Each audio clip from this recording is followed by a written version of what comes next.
Taste the Daily. அண்மை செய்தி. திருச்சி மாவட்டம் தொட்டியம் அருகே மேய்க்கல்நாயக்கன்பட்டியில் பழுதடைந்த சாலையை சீரமைக்க வேண்டும், இடிந்து விழும் நிலையில் உள்ள நீர்த்தேக்க தொட்டியை அகற்றி புதிய தொட்டி அமைக்க வேண்டும் உள்ளிட்ட கோரிக்கைகளை வலியுறுத்தி 500க்கும் மேற்பட்டோர் திருச்சி நாமக்கல் சாலையில் மறியல் போராட்டத்தில் ஈடுபட்டுள்ளனர். இது குறித்த கூடுதல் விவரங்களை செய்தியாளர் சுந்தரேசன் வழங்க கேட்கலாம். சுந்தரேசன் வணக்கம், விவரங்களை பதிவு பண்ணுங்க. வணக்கம் அருண்.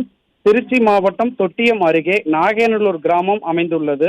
இந்த கிராமத்தில் காட்டுப்புத்தூர் கிராமத்திற்கு செல்லும் சாலை பழுதடைந்த நிலையில் உள்ளதால் சாலையை புதுப்பித்து தர வேண்டும், பழுதடைந்து இடிந்து விழும் நிலையில் உள்ள மேல்நிலை நீர்த்தேக்க தொட்டியை அகற்றிவிட்டு புதிய குடிநீர் தொட்டி கட்டித்தர வேண்டும், நாகேநல்லூரில் இயங்கி வரும் ஆதி திராவிடர் துவக்கப்பள்ளி புதிய கட்டிடம் கட்டுவதற்காக இடிக்கப்பட்ட கட்டிடத்தை உடனடியாக கட்டித்தர வேண்டும், நாகேநல்லூர் ஏரிக்கு காவேரி ஆற்றில் இருந்து மழை வெள்ள காலங்களில் வீணாகும் உபரி நீரை கொண்டு வரும் திட்டத்தை உடனடியாக செயல்படுத்த வேண்டும் உள்ளிட்ட கோரிக்கைகளை வலியுறுத்தி திருச்சி நாமக்கல் சாலையில் மேக்கநாயக்கன்பட்டி என்ற இடத்தில் சுமார் 500க்கும் மேற்பட்ட பொதுமக்கள் சாலை மறியல் போராட்டத்தில் ஈடுபட்டனர்.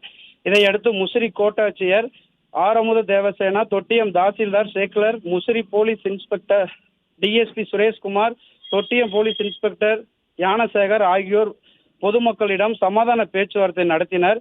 பொதுமக்களின் கோரிக்கையை குறித்து விரைந்து நடவடிக்கை எடுத்து பொதுமக்கள் சாலை மறியல் கைவிட்டு கலைந்து சென்றனர். பொதுமக்களின் சாலை மறியல் காரணமாக சுமார் 1 மணி நேரம் அப்பகுதி போக்குவரத்து பாதிக்கப்பட்டது. அருண், விவரங்களை வழங்கியமைக்கு நன்றி சுந்தரேசன்.